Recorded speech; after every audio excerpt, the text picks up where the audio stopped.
My name is Sean FitzGerald. I'm speaking to you today from Jasper, Alberta. I'd like to begin today's meeting by acknowledging that the College of Physiotherapists offices are located on Treaty 6 territory, as well as the Métis Nation of Alberta's Region 4, which has been and continues to be the home of many Indigenous peoples since time immemorial.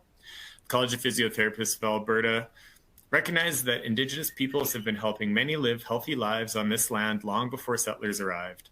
With that, we commit ourselves to helping move people forward in their journey towards a good life and doing so in a way that follows the spirit and intent of treaty, that of peace, friendship, and understanding.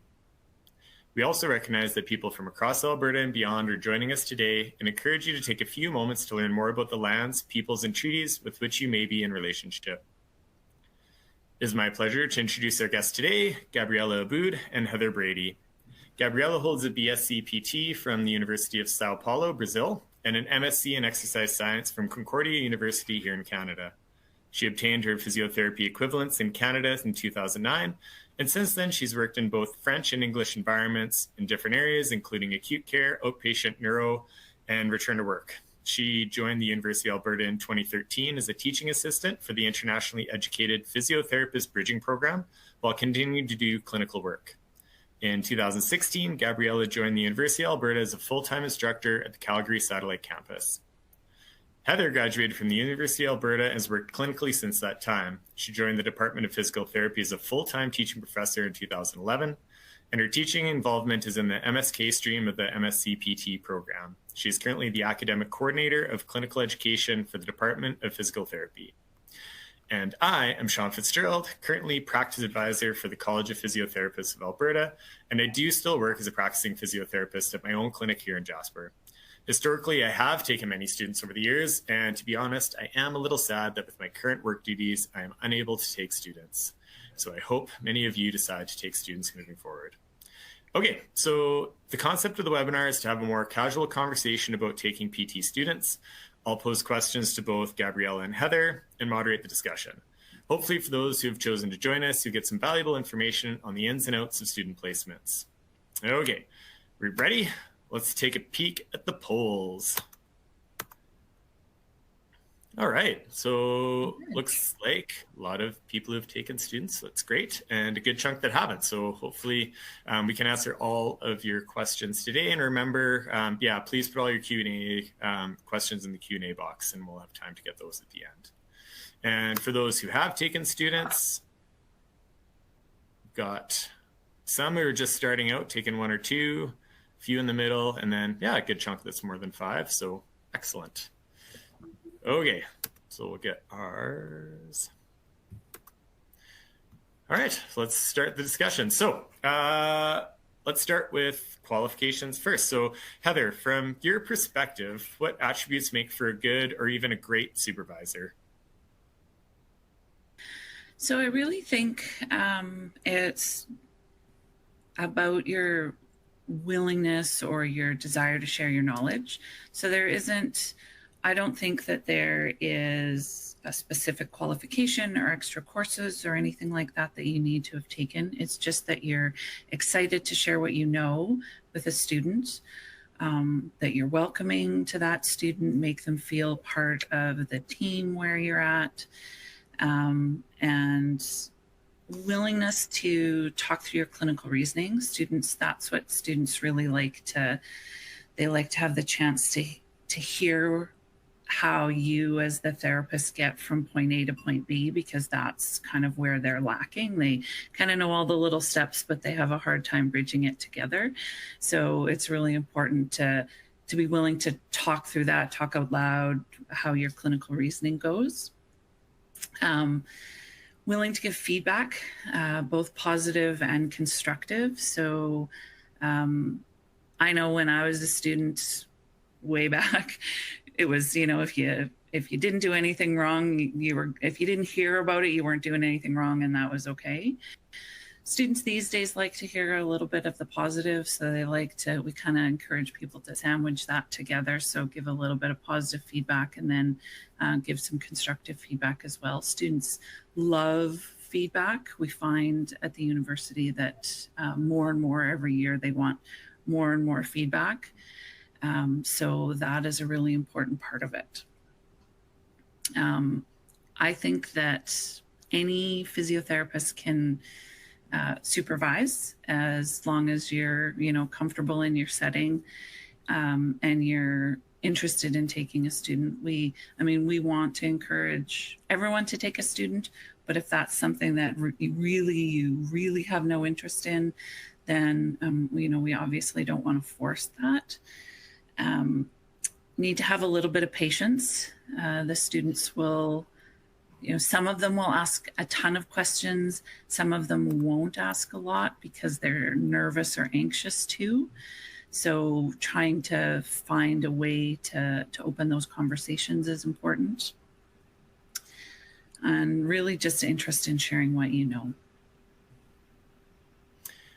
So I guess kind of leads into, how much experience do you really feel like a physio might need before they actually start taking students? You talked about them being comfortable in their clinical practice or in their clinical setting. Is really there any correlation that you see between PT experience and how good or great of a preceptor they can be? I think what we usually suggest is that somebody be out and practicing for about a year before they take a student, because it takes some time after graduation to just feel comfortable. For some, it might take a little bit longer. We do in the very first semester of school with the first years have a shadow afternoon. So they come out to different sites for the afternoon, and then they have a 1 week mostly observational placement in December. And so that's a really good way early on to get your feet wet and find, just get used to it, get used to having a student. And then after that, start with a more junior student if that's appropriate for your setting, and then build on that. But it doesn't, obviously those with years and years of experience have lots of knowledge to share, but I think that, just like students, I think early grads know more than they think they do. And so, we even in our student clinic at Corbett Hall, we have sometimes where the junior students and senior students overlap placements. And even those senior students have a lot to teach. So I think that it doesn't have to be a long time, but once you're comfortable in your setting, I think you're ready to take a student. Gabriela, anything you want to add at this point?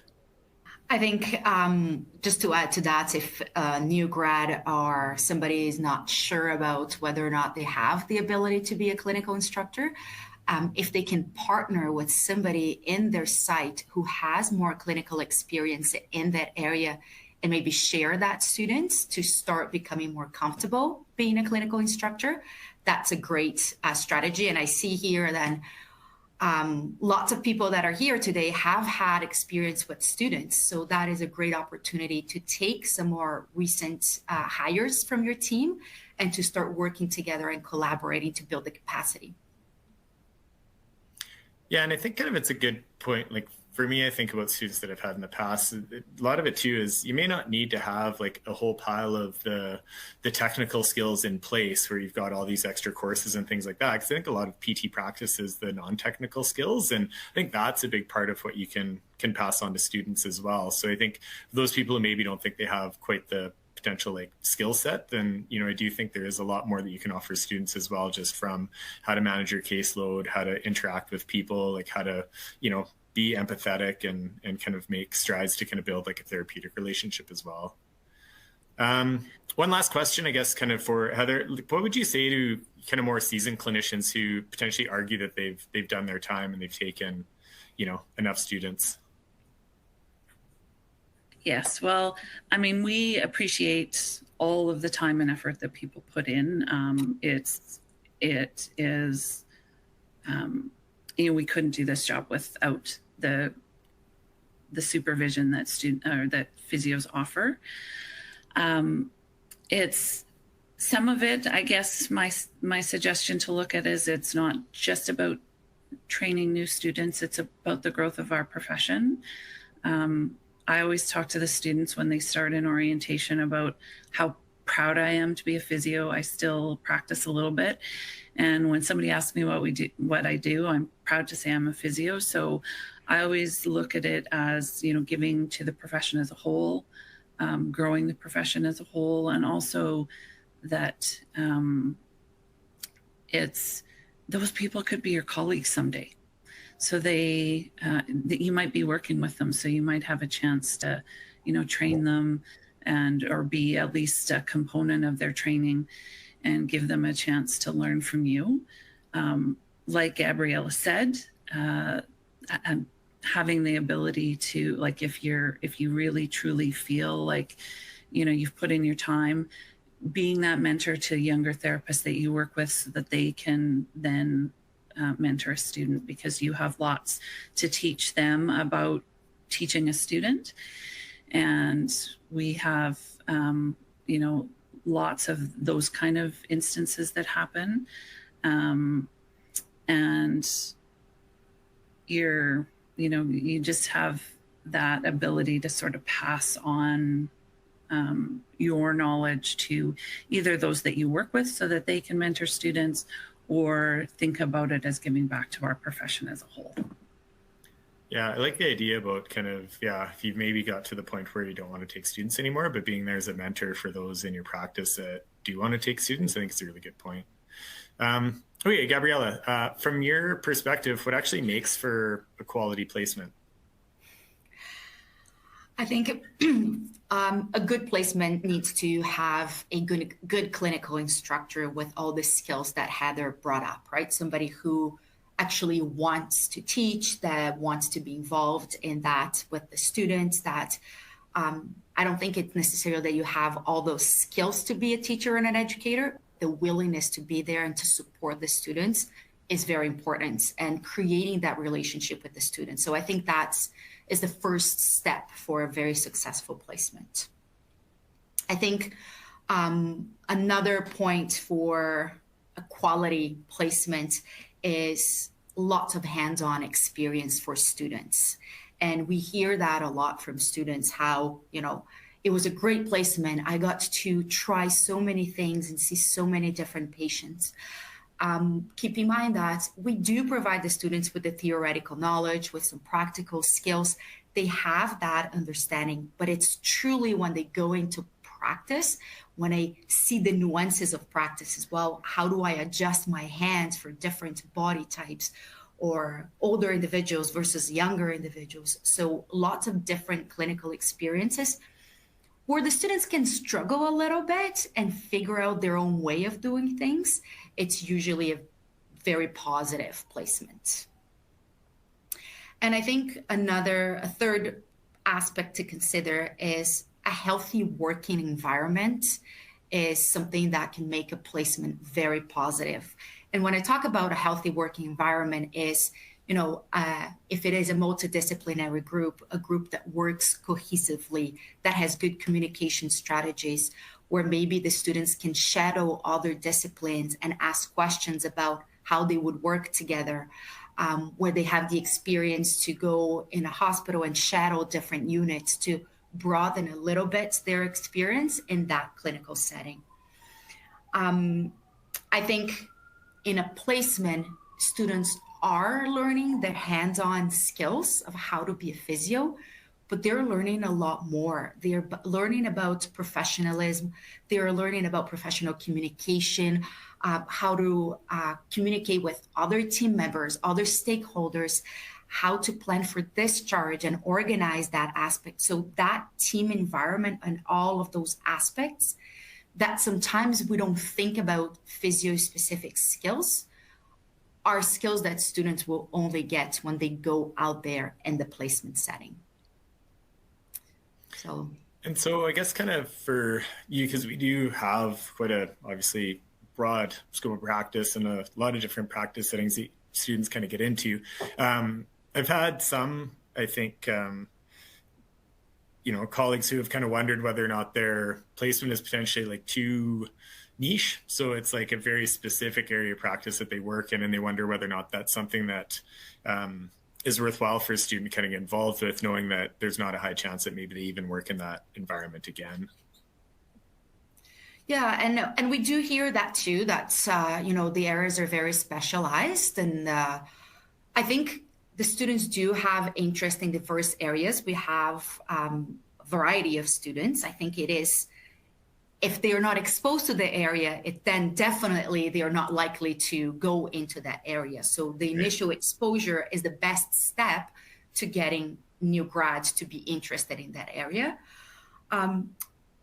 If a CI believes that their setting is very specific or very niche, there is a possibility to be matched with more senior students who have completed all of their coursework and have the skills to go through that placement. I also think that we all started from some point, right? We all started in those niche areas, not knowing necessarily all of the skills from that area. So keeping in mind that maybe that student is starting from that beginning where that clinical instructor was a few years before. So thinking about maybe that is the foot at the door. Maybe that's, I'm training my new colleague. I'm training somebody that will be interested in that area.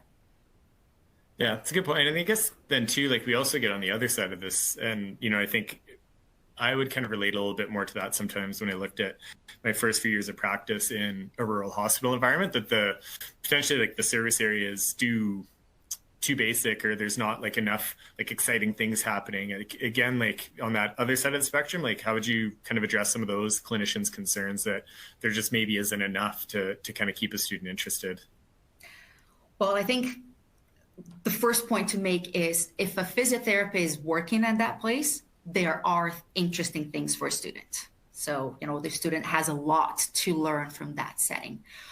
Then maybe this is a placement where a clinical instructor will choose to take more of a beginner students in the first placements, where they still don't have a lot of experience, where they are learning the basics about history taking, about trying different assessments, different transfer techniques, for example, in a hospital. So there are definitely skills for students to learn in every environment where physiotherapy are. Yeah, and I think I would agree with that. Like referring back to kind of, when I first started out at a rural hospital, I think, yeah, you're not in a very niche placement. But I think the other thing too is you probably do see a vast range of different populations and different conditions. Like, in rural practice, you can treat everybody from, somebody's grandkid to the actual grandma. So I do think there's probably almost always something that a PT student is going to get out of the placement. And I think the preceptor can just make that effort to ensure that the students' needs are being met kind of throughout the placement, and giving lots of opportunity to kind of get their hands on. During your time, I guess, kind of in your respective roles, so it's kind of, I guess, question to both of you. What kind of creative approaches have you seen employers or supervisors implement when they're having students kind of in their placement? Like, have you seen anything kind of worthwhile kind of mentioning, kind of to open people's eyes as to what the possibilities are for supervision?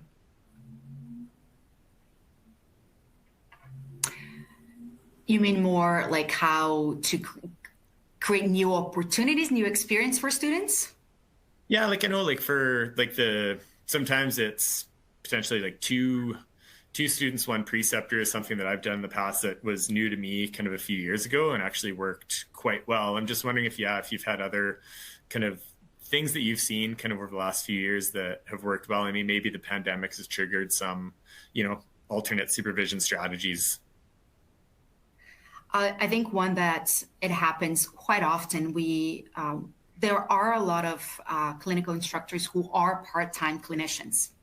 So I think partnering with another part-time clinician, somebody who shares a job, and then having a student together, that is a very common but yet creative opportunity that allows people who are part-time to take on students. Heather, anything to add? Yeah, I think that, we have not lots, but a few different things. So like you said, the 2-to-1 placement, I'm glad to hear that you enjoyed it. I think that sometimes it sounds a little bit onerous to do, the thought of having 2 students at once.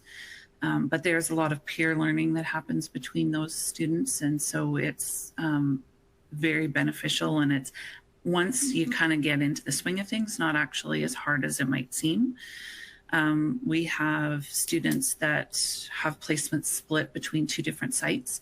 So sometimes it's that one therapist that works in 2 different sites. Sometimes it's 2 different sites completely that might be somewhat related. So they might both be pediatrics, but in 2 sort of different areas, but the student does, some days with one and some days with the other. It's not a usual thing to do, but we've done it a few times and it has worked out well, and students get, it has to be the right student, but they seem to enjoy it. Okay, thanks. All right, so I guess kind of back to you, Heather. So looking at kind of basically going back to, time management, time requirements. So this is one question we do, I think, get a lot. And one of the main concerns I have from PTs who work in my practice who are looking at taking students is really like, how much of a time commitment should a supervisor anticipate when they take students? So again, like how many hours do you need to set aside? Like, how much do you plan per day to kind of like be able to kind of keep up with your clinical practice plus the students? So I think it's going to depend a little bit on the level of student placement. So the early placements, students are going to need a little bit more guidance and a little bit more support. As you go on to the senior students, so in their last placement, they should be getting pretty close to entry level, so shouldn't need a lot of time. I think having a good conversation at the start of the placement and setting expectations right from the start. So we've recently introduced a new sort of assignment that the students do at the very start of the placement to try to encourage those conversations. And so those first few days may need to sort of shuffle some patients or have one of your colleagues take a few patients just to clear up some time to orient the student and to give them some chance to answer questions. And then really on a daily basis, if you have 15 to 30 minutes in the morning before placement starts, so you can talk through the plans for the day, and then maybe again at the end of the day to talk about any questions or provide a little bit more formal feedback. Some students don't like to get feedback right in the moment because they don't want to, don't want it in front of the patients, but having that time to really sit down and have a chat with them at the end of the day. So shouldn't be a huge amount of time, but you do have to set aside a little bit extra than what you are doing when you're practicing on your own, for sure. But hopefully as the student becomes more competent, they're able to, help with your caseload, so then it's not adding huge amounts to what you're doing. Yeah, and I always found like the first 1 to 2 weeks was definitely a little bit more time heavy, and then it almost balanced out though, because by the time you hit weeks 5 and 6 or 4 or 5, like things were usually going quite smooth, and your student was actually kind of, helping quite a bit with your caseload, and it gave you more time to do potentially other tasks, right?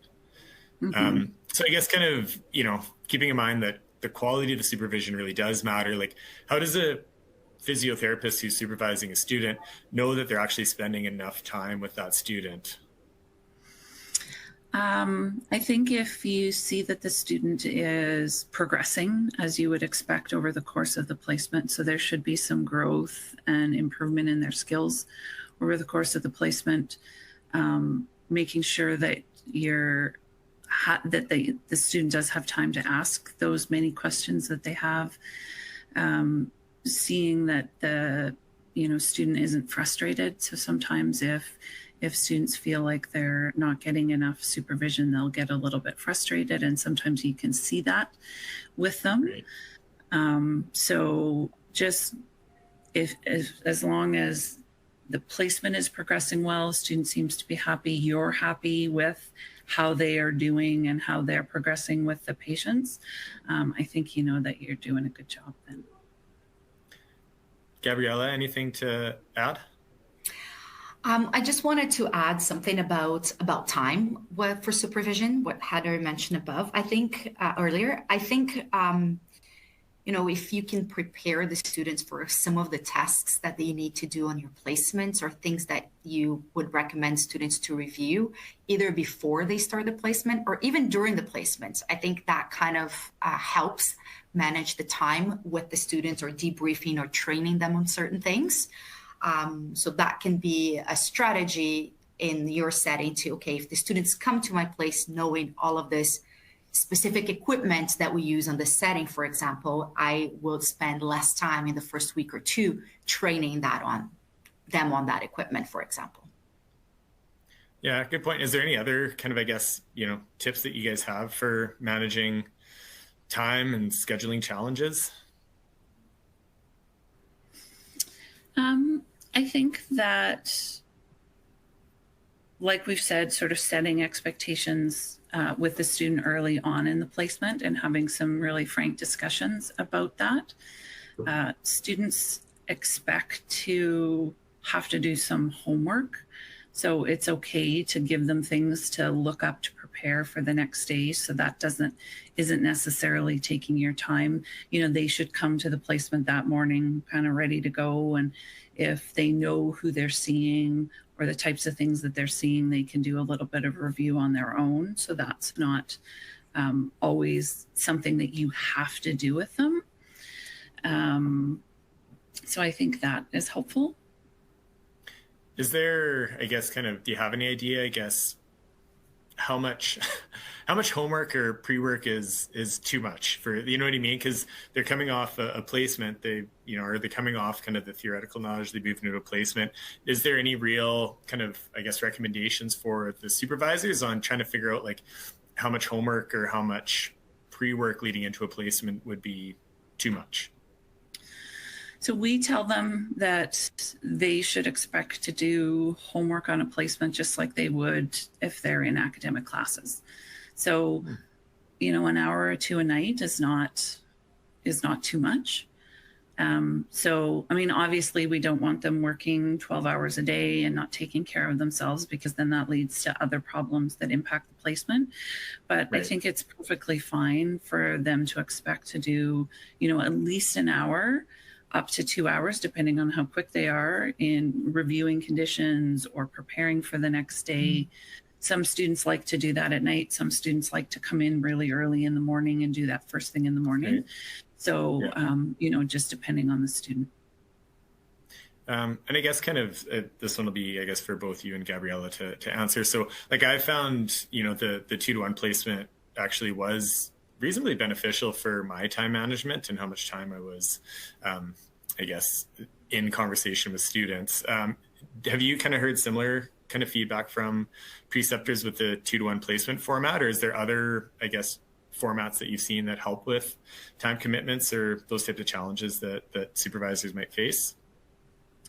The 2-to-1 for sure is beneficial because the students can use each other. So they do what we call peer-assisted learning. And so there's often a few less questions that go along with those placements because the students talk to each other about it.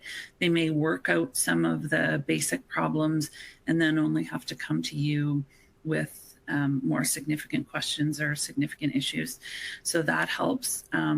Having a team around a student. So, maybe more than one person is sharing that student, then when somebody has a heavier time in clinic, then maybe somebody else can take the student for that period of time. That's a good point. Gabriela, anything to add to that one? I would agree. I think this supervision is a teamwork, right? And you can take the students to help offload different clinicians on that. And if you have 2 students, it's easier to move them around. And for the students, it's actually a good experience because they see different types of clinicians and they learn from different clinicians. Yeah, that's a good point. Okay, let's move on to, I think, what everyone's favorite part about student supervision is the evaluation. So what should supervisors know about student evaluation? Okay, so based on the poll here, lots of people have taken students. So For those who don't know about it, there are 2 evaluation periods. So one that happens at the midpoint of the placement and one that happens at the end of the placement, so at the end of the 6 weeks. Both of those evaluations are done online through the ACP, so the Assessment of Clinical Performance. And there's actually, so this ACP is divided into domains, the competencies, and the instructors will rate the students on each of those domains. And there is actually, in the resources, there is a link to an online course that new CIs, new instructors can go over to look and make sure that they are rating the students accordingly. But I think that the most important thing is to consider that evaluation, although the official evaluation happens at these 2 points, evaluation is an ongoing process. Every interaction that the student has with the patient, every interaction that the student has with the clinical instructor or with the other members of the team is an opportunity for them to be evaluated. And if you keep in mind that the evaluation is happening throughout the placement and you actually make notes when those things happen, once the time comes for this formal evaluations at the midpoint and at the end of the placement, it will take you less time to complete this evaluation. You're more likely to be accurate on your rating, and you can actually write more meaningful comments for the students that will lead to better growth for them. In fact, in this online course for the ACP, there is, at the end of the course, there is a PDF page with kind of a weekly schedule, like a log. You know, we would give a patient a log to track their activities. We can do that as well as physios to track the student's performance in different domains. And you can use that to then complete your formal evaluations, which will save time in the end. One nice thing, just if I can interject, one nice thing about the ACP is that because it is online, it can be connected to more than one supervisor. So if you do have a student and you're sharing that supervision, those evaluation forms are connected. So you both have your own sign into our database, which is called HSPNet. And then you can each write your comments that show up on the same form. So you don't necessarily have to be in the same room and discuss it so that all of your comments can be done at the same time. They can be done whenever at your convenience, but they're all will go onto one form. So that saves some time as well. And so I guess and I've actually wondered this since I've been a preceptor and no longer a student. When you guys get those evaluations back, what do you really look for kind of from those evaluations on the university side of things?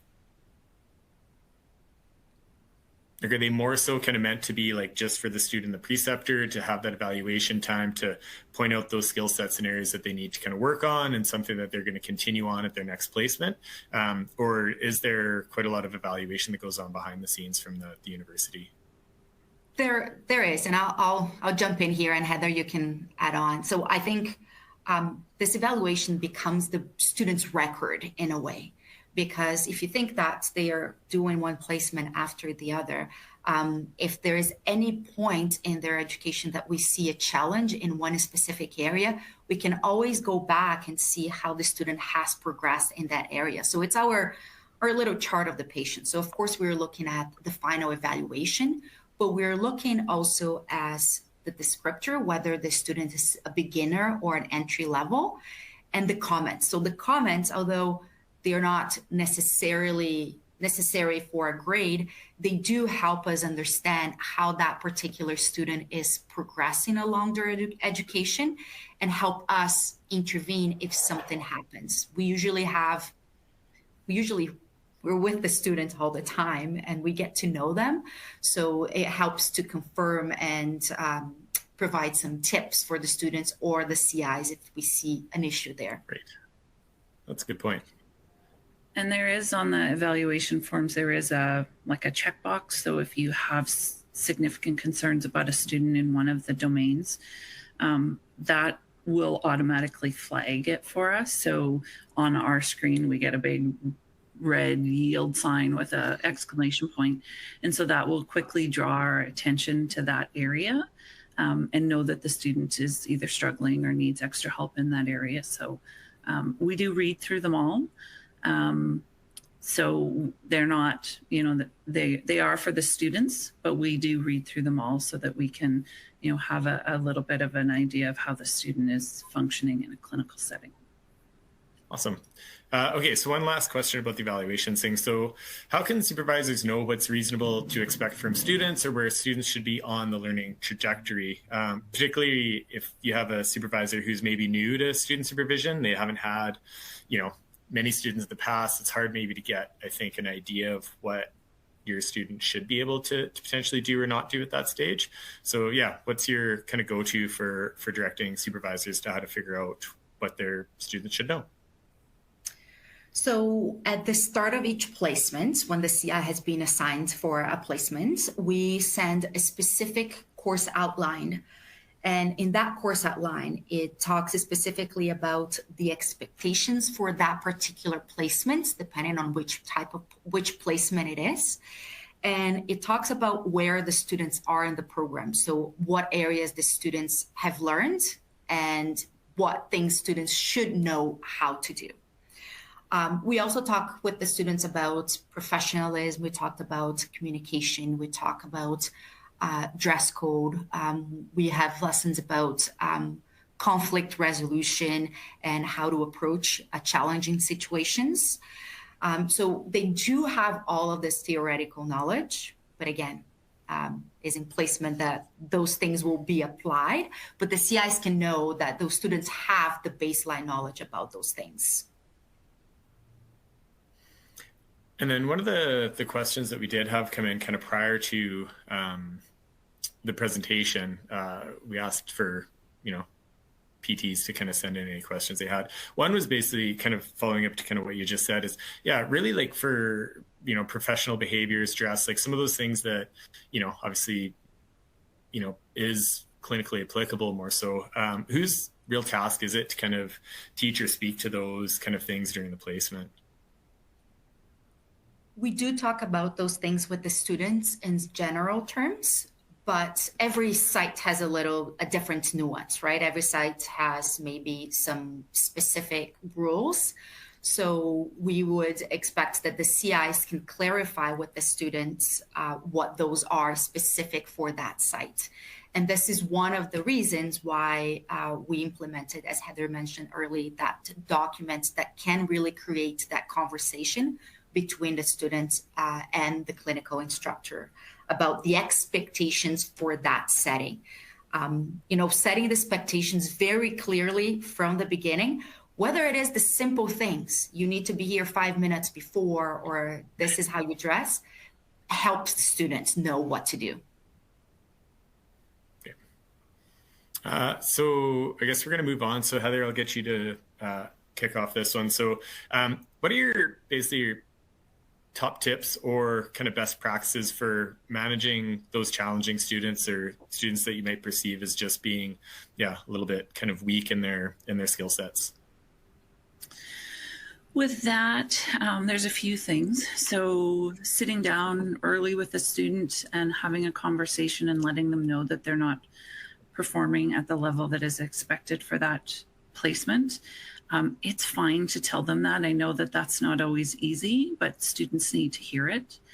Even if you have to use the big F word and say that they might fail, sometimes they need to know that, because unfortunately there are instances where the students just need a little bit of a push to work a little bit harder. But also just having a conversation about where they're struggling and if there are different things, different techniques, different areas that they feel like they need help in. I think having concrete goals is really important. So the students make, as part of their starting the placement assignment work, they do make some SMART goals, but we find that, those goals are, 3 weeks into the placement, 6 weeks into the placement, they their goal is to do X, Y, or Z, but sometimes having smaller goals, so a goal that they can reach by the end of the week so that they can see that they're progressing. Looking at trying to find some easy wins for them to build their confidence. Sometimes students, when they know they're not doing well, start to lose a little bit of confidence. So if there are things that small goals that they can work on that are easy to get to, then that helps. It'll give them a chance to boost their confidence a little bit. Reach out to us. So we are here all of the time. That's, for me anyways, big part of my job is to support clinicians as they're supervising students. So, even if it's early on, if you have some concerns, you can reach out by email or phone. If you want me to come visit, if it's, not too far away, I can usually manage that as well. But, just sometimes we may know a little bit more about the student. We may be able to give you a few tips that will help that particular student, because we do get to know them quite well often. And the earlier, the better. So, trying to address those things early on, I think is really key, and not just going, okay, well, we'll give them the benefit of the doubt. We won't say anything until midterm. And then midterm comes and it's a surprise to the student that they're not doing well. And they only have 3 weeks to improve. So if you do it right away, I think it's better. Gabriela, anything to add to that? The only thing to add is, if you're in doubt, just reach out to us. It's better to err on that side, and we can discuss. Perfect. And then I guess, this is, I think, included in the resources that we provided, but let's get you a chance to speak to some of the links that you provided. So what resources do you actually have that's, other than yourselves, I guess, that are available to support clinical placement supervisors? So there are a few universities across the country that have some information. So there's it's called preceptor.ca. It's a program of short modules out of University of Western Ontario. And they go through things like, how to help with clinical reasoning, how to challenging situations. They go through a number of different things. We do at the U of A have clinical education workshops that we do. We haven't done one in a while because we have been working on putting it online. So it will be online, ready to go, should be this week sometime. I was hoping that it would be there. Very exciting. For this webinar, but it's still not up on the website, but it will be soon. So that course is split into 4 modules, and it gives you quite a bit of information about what makes a good placement, what makes a good preceptor, what to do if you're having difficulties with a student, and that's free for anybody who wants to take that. So that should be up soon, and that'll be on the U of A Rehab Med continuing professional education section of our website. And it'll be open to anybody who wants to take it, and you can kind of take it on your own schedule. Gabby, there was something else that you had on the resource list? I think it was the ACP online module, learning how to complete the ACP. We usually get questions about that, so that is a good one too. Okay. So I guess kind of moving on to kind of our last theme of how do you answer the supervisor who asks kind of that question of, really like, what's in it for me? Like, what do I get out of taking a student, and how do I benefit from putting the time and the effort and the energy into taking a student? I know Heather initially kind of talked about kind of that idea of like, professional pride and, trying to do the right thing for physiotherapists as a whole. What else kind of benefits do you often see that supervisors will get out of their placements? There's an interesting article from OT called 10 plus 1 reasons why you should take a student. I think it's in the resource there section too. And I think it really brings up some of those topics about what is in it for me. I think one of the ideas in that article is that students bring new ideas, right? The students they're young, they are passionate about the profession. They want to learn, they want to apply everything that they've learned. So they do bring new ideas to the setting, new ideas to the CI. They challenge the clinical instructors to think differently. They can challenge the clinical instructors to be more updated in their practices because the students are bringing more newer knowledge or new research into their practice. So I think that is a really good way to see that students are actually helping you stay up to date with your skills. I think another point is that students help you develop your communication and your teaching skills. Every student is different. For some students, you will need to be a little bit more gentle, and with your communication with others will need that very direct information about, you're struggling in those areas. I need you to do so and so. So it really helps with your flexibility that you will apply with your patients, because every patient also needs us to behave or to communicate in a certain way. Heather also talked about meeting your new colleague, right? It's a great job interview. If you're spending 6 weeks with somebody, that you can do a job interview instead of an hour of a job interview. And I think a big one for me personally that is not on this article, but I think that is the motivator for me to consider. Those are the physiotherapists that will take care of us when we're getting older. Those are the next physiotherapists who will be taking care of our kids, right? So clinical instructors are more than just teaching them the skills. They're mentorship. They are helping shape that person as a professional. And if you are in an interesting clinical setting, if you're a skilled therapist, you want to shape that. You want to make sure that your kids or us, when we get older, are receiving good treatment. And just a few sort of more concrete things. So if a therapist takes a student, they then are given free access to the U of A's library for the term in which they take the student, so for 4 months. So it allows them access to the entire, all of the databases free of charge, which is kind of nice if you have things that you want to look up.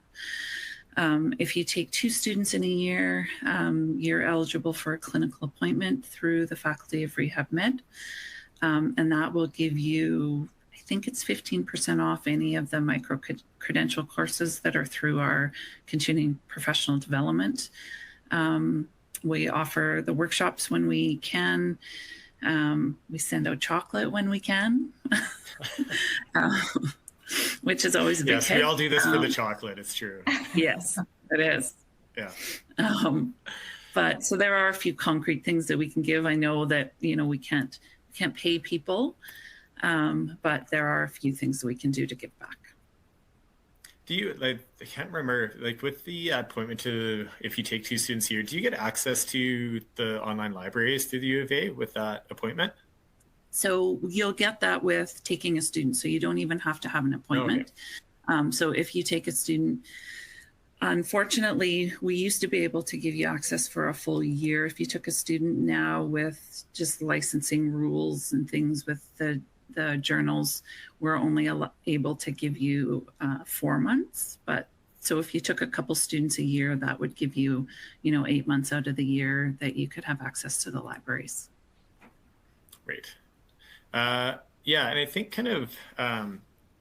for me, I think personally, I think it was, I can't remember if it was you or Gabriela mentioned about, becoming a better mentor or better communicator. And I think that was, for me, what I've seen over the, 10 plus years I was taking students is a lot of, personal growth in how to mentor and how to communicate. And, I went from, kind of throwing students into the deep end on placements where you're just like, all right, you want to get hands on, like, here we go, to being like, okay, that maybe isn't your learning style. Maybe we should kind of, tailor the placement a little bit more towards, your personal needs. And for me, that was, I think, challenging at times is reframing how I think of learning skills and how I think of, other personality types and how they do.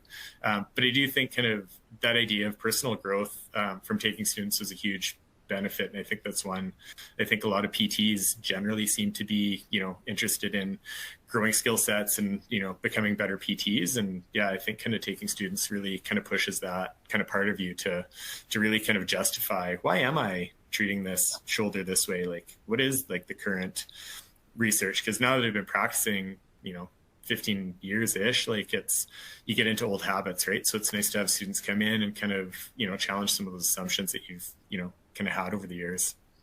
Kind of moving on. So I guess kind of now that I'm also an employer, how do employers potentially benefit from having students in the practice setting, and also, I guess, supporting the PTs in your practice to take students and encouraging them to take on students?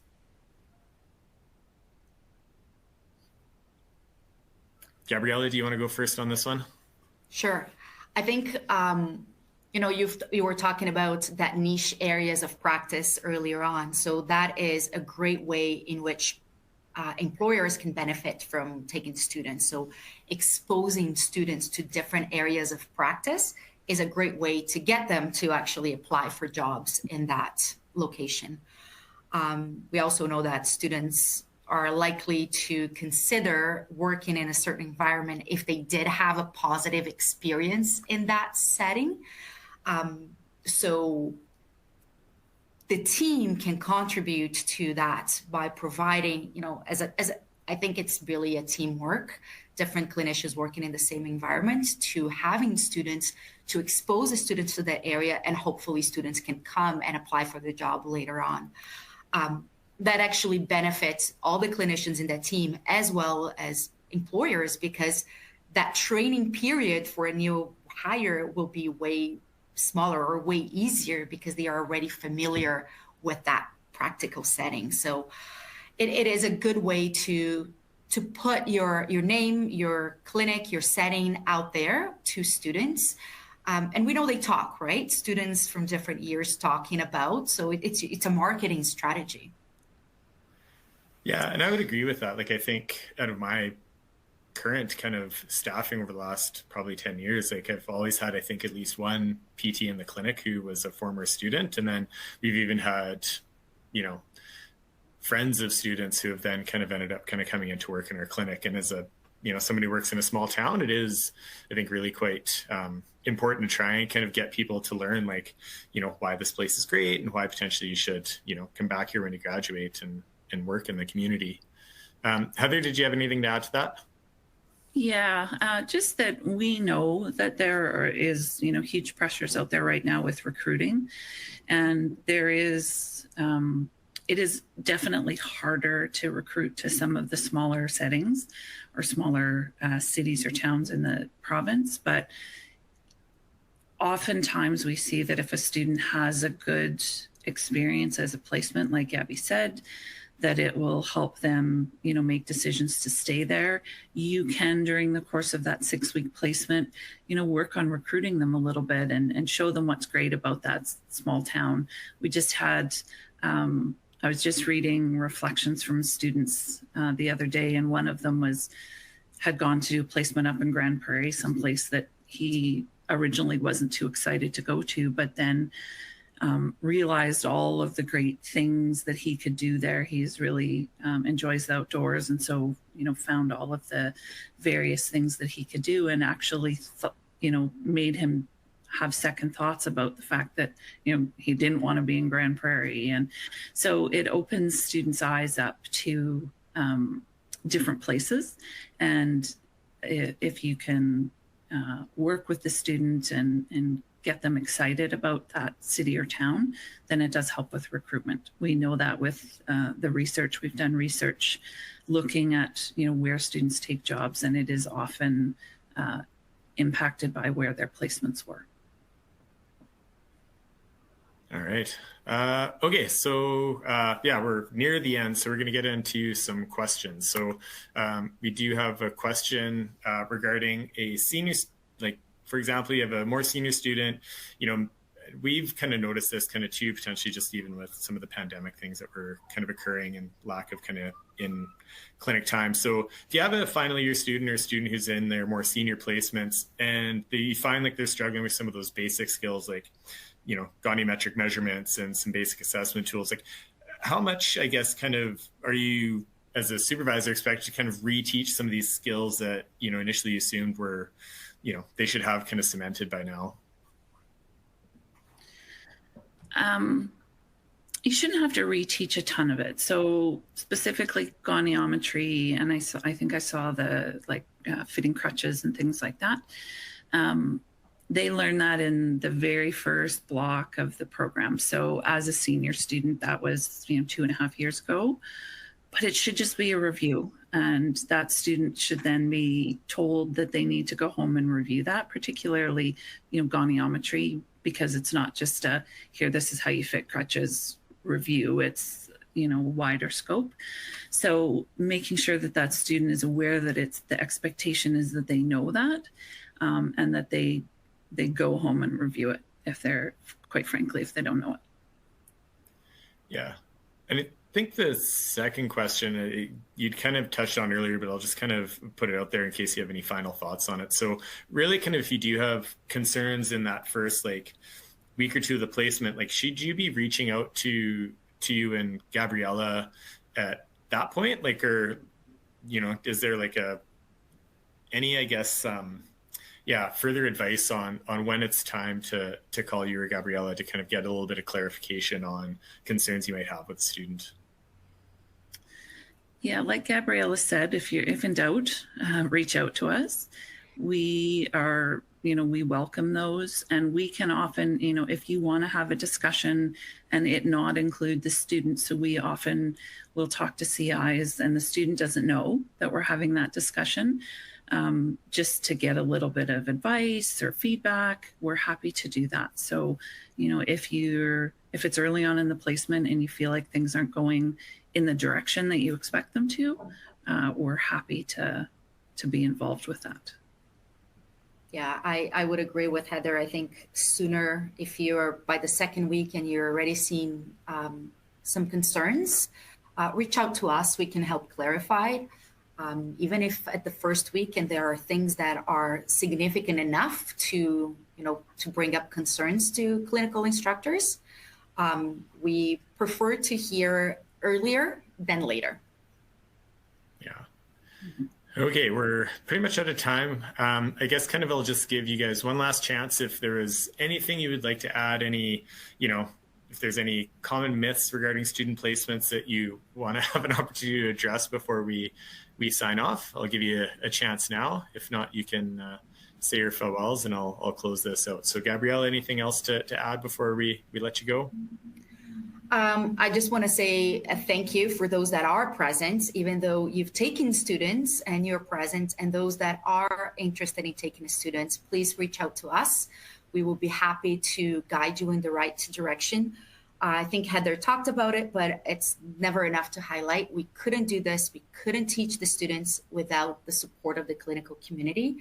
When we email you and ask for more placements, we aren't harassing you, but we do rely on you and we appreciate your support on that. Yeah, and I just want to reiterate the same thing, that we really are appreciative, and I know we ask and ask and ask, but we couldn't do it without you. And so anybody that has taken a student, thank you very much. Anybody that's interested in taking a student, please reach out to us. We're happy to help.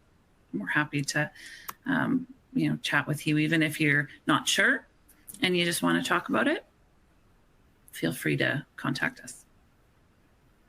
And I guess I wouldn't be doing my due diligence as practice advisor for the college if I didn't highlight that we do have supervision guides available on our website. There are standards of practice based around supervision as well. So if you do have more, I guess, regulatory questions about supervision, you can feel free to contact the college and we can help you with trying to figure out kind of the transition from direct to indirect, charting requirements, things like that, common questions that we get. Okay, so I'll take the time now to thank Heather and Gabriela very, very much for the time they spent with us today. I'd like to thank the audience for attending, and I'd like to remind you that the resources are available for download, and this recording will be available on our website and our YouTube channel in 2 business days. There is a survey, so I would appreciate you taking a few minutes to complete the survey found at the bottom right-hand side of your screen beside the speaker's bio tab. Your input is helpful in identifying relevant topics and ensuring that our webinars meet your needs.